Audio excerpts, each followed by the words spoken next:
number 4.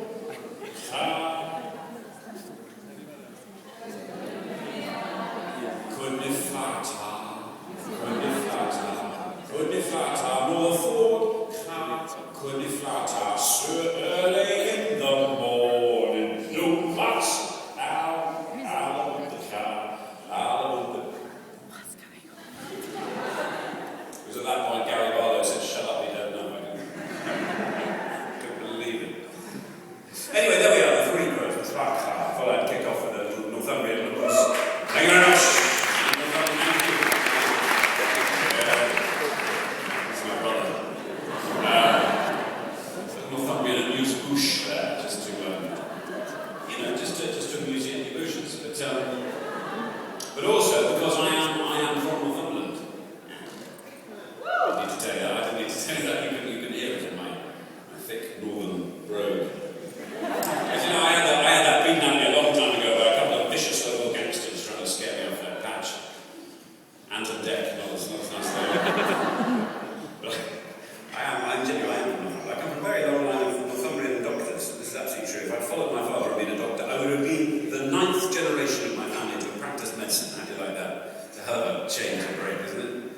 My family tree goes doctor, twat, who hosts a tea time game show on BBC One. There you are. My father was delighted. Actually, no, he was. Why wouldn't he be? The links between medicine and comedy are as old as the links between, I don't know, medicine and alcohol. You know, there have always been amusing stories about people's ailments for as long as there have been doctors sober enough to remember. Like the man who goes to see the doctor feeling a little bit under the weather. Doctor sits him down and starts leafing through his medical records. After a couple of moments, the doctor looks up, takes off his glasses, and he says, "Well, I can tell you one thing straight away.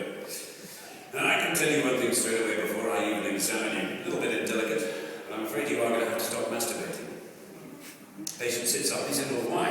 The doctor says, "It's just rather putting me off." There we are.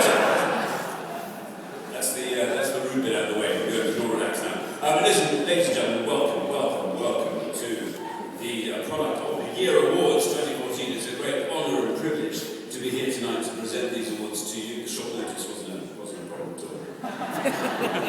It's a shame we're having some confusion over your original booking for the night. I mean, in fact, Lord Reynard insists no contact was made. He's also refused to send any apologies. And obviously all your usual standbys from the world of BBC Light Entertainment are unavoidably detained. I don't know, ever since Operation Nutri came along, I have just cleaned up the Jim certainly fixed it for me. Oh dear, but what evening we have in store for you? Mine wasn't kidding. Yes, it's going to be a hell of an evening. I hope I'm not going to break too many confidences when I tell you. For a little moment, we nearly had Justin Bieber coming to the We nearly had him.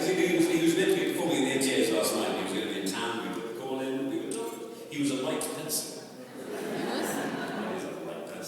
Anyway, so yes, I decided I'm not going to disappoint too many people.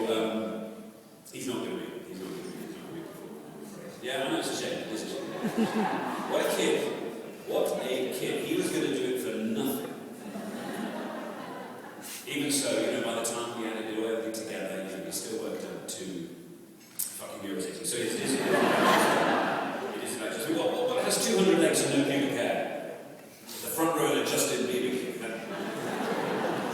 That could have been you see. But no, the Bieber. Gary's been push. You don't know what Bieber is. You have one of those women nicknames everyone has. You know the nicknames, Jennifer Lopez is J-Lo. Susan Boyle is Super. Boris Johnson is Bojo. Everyone has one of these different nicknames. Everyone apart from Pete Doherty. I should think he might too.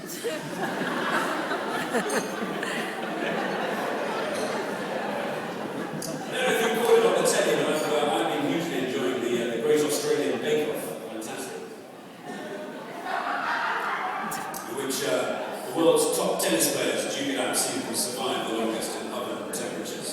Well, you see what Andy Murray does when he's training in Miami.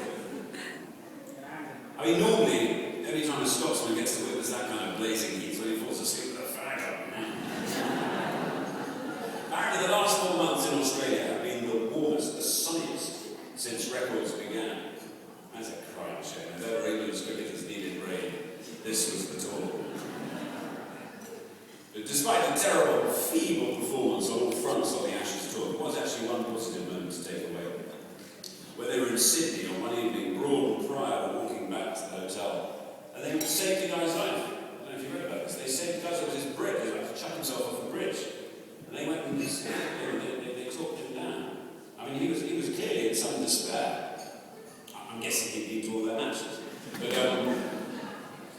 credit where it's due. Credit where it is due. They talked that guy back. I mean, who knows? Who knows what made him step back from the brick? I mean, maybe it was, Stuart Gordon, Matt Bryan, who he was talking to, bit of positivity there, getting him back. Or maybe it was just the sign of the rest of the England teams down below shouting, "Don't worry, we'll catch you." Anyway, listen, we have these wonderful awards to do. Let's hold ourselves back no longer. Let's throw ourselves headlong into the giddy nostrum that is the Product of the Year Awards 2014. And so, I'm going to ask, if I may, Jane Hamilton, consumer writer of The Sun, and Helga Slater, sales marketing director from Product of the Year, to join me up here on stage. Up you go.